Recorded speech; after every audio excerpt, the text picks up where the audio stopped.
மார்கழி 7வது நாள் ஆண்டாள் நாச்சியார் அருளிய திருப்பாவை 7. இந்த பாடலில் தன் தோழியை எழுப்புவதாக அமைஞ்சிருக்கும். அது எவ்வாறு அந்த தோழியை எழுப்புகிறாங்க அப்படின்றத பற்றி தெளிவாக சொல்லியிருப்பாங்க.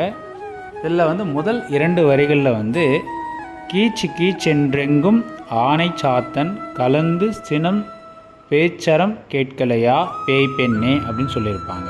அதாவது ஆனை சாத்தன் என்று சொல்லக்கூடிய குருவி தன்னுடைய ஜோடிகளோடு கீச்சு கீச்சுன்னு கத்திகிட்ருக்கு காலையிலேயே, அது உனக்கு கேட்கலையா பேய் பெண்ணே அப்படின்னு சொல்லுவாங்க. இந்த பேய் பெண்ணே அப்படின்னா என்ன அர்த்தம் அப்படின்னாக்கா, தேவகுணம் கொண்டவங்க எல்லாருமே காலை பொழுதில் சீக்கிரமாக எழுதிட்டு மாலையில் அதாவது இரவில் சீக்கிரமாக உறங்கிடுவாங்க. இந்த பேய் குணம் கொண்டவங்க அதாவது அசுர குணம் கொண்டவங்க எப்படி இருப்பாங்க அப்படின்னாக்கா, காலையில் லேட்டாக எழுந்துட்டு இரவில் ரொம்ப நேரம் விழிச்சிட்ருப்பாங்க. அந்த அடிப்படையில் தான் இந்த பேய் பெண்ணே அப்படின்னு இங்கே சொல்லியிருப்பாங்க. அப்போ பொதுவாக எல்லாருமே காலையில் எழுந்துக்கிறது ரொம்பவும் விசேஷமானது.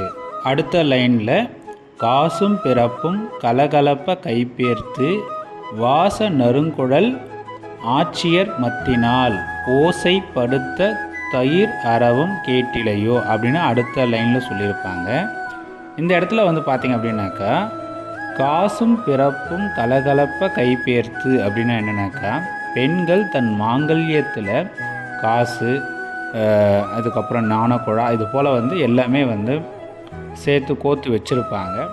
இதெல்லாம் சேர்த்து வச்சு ஆயர்குல பெண்கள் ஆகப்பட்டவங்க தயிரை கடையக்கூடிய பழக்கம் இருக்கும். அவ்வாறு தயிரை கடையும் போது அவங்க கழுத்தில் இருக்கக்கூடிய அந்த நகைகள்லாம் என்னன்னாக்கா சப்தத்தை எழுப்பக்கூடியதாக இருக்கும். அவ்வாறு சவுண்டு கேட்கும் போதும் கூட உன் காதில் விழலையா அப்படின்றது இங்கே ஆண்டாள் நாச்சியார் சொல்லியிருப்பாங்க.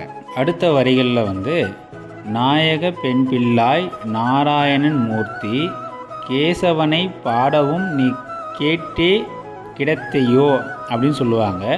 அதாவது நாயக பெண் பிள்ளை அப்படின்னு சொல்லும்போது தோழியை பெருமையாக சொல்லிவிட்டு அதுக்கப்புறம் நாராயணனுடைய பெருமையை பாடுறது கூட உனக்கு கேட்காதா, நீ கேட்டும் கிடக்கிறியா அப்படியே இருக்கிறியா அப்படின்ற மாதிரி ஆண்டாள் நாச்சியார் தன் தோழியை பார்த்து கேட்பாங்க. இவ்வாறு சொல்லிவிட்டு பிரகாசமான உடைய பெண் பிள்ளை உன் வீட்டு கதவை திறந்துடு அப்படின்னு அழகாக ஆண்டாள் நாச்சியார் அவர்கள் சொல்லியிருப்பாங்க.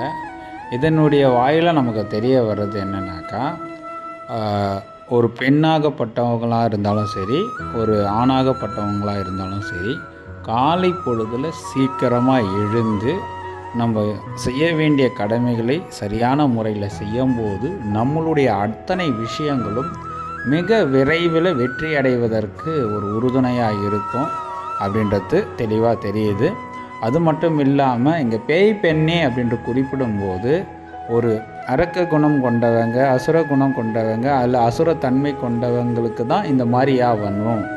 பொதுவாக இது காலை நேரத்தில் சூரிய உதயத்துக்கு அப்புறம் நம்ம அப்படி தூங்கும்போது நமக்குள்ள இயற்கையாகவே அந்த மாதிரியான ஒரு உணர்வுகளும் ஒரு குணங்களும் நமக்குள்ளே குடியேற ஆரம்பிச்சிடும். அதனால் முடிந்த வரைக்கும் அனைவரும் சூரிய உதயத்திற்கு முன்னாடி எழுந்து தன்னுடைய அன்றாட கடமைகளை செய்ய வேண்டும் அப்படின்றது இந்த பாடலுடைய வரிகள். மேலும் இந்த பாடலை மொத்தமாக கொடுத்துருப்பேன். அதை ஒரு 5 முறை படித்தோ அல்லது கேட்டோ பயனுறுங்க. நன்றிங்க. கீச்சு கீச்சென்றெங்கும் ஆனை சத்தம் கலந்து பேசின பேச்சரவம் கேட்டிலையோ பேய்ப்பெண்ணே காசும் பிறப்பும் கலகலப்ப கைப்பேர்த்து வாசனரும் குழல் ஆய்ச்சியர் மத்தினால் ஓசை படுத்த தைரரவம் கேட்டிலையோ நாயக பெண் பிள்ளாய் நாராயணன் மூர்த்தி கேசவனை பாடவும் நீ கேட்டே கிடத்தியோ தேசம் உடையாய் இரவேலோர் எம்பாவாய்.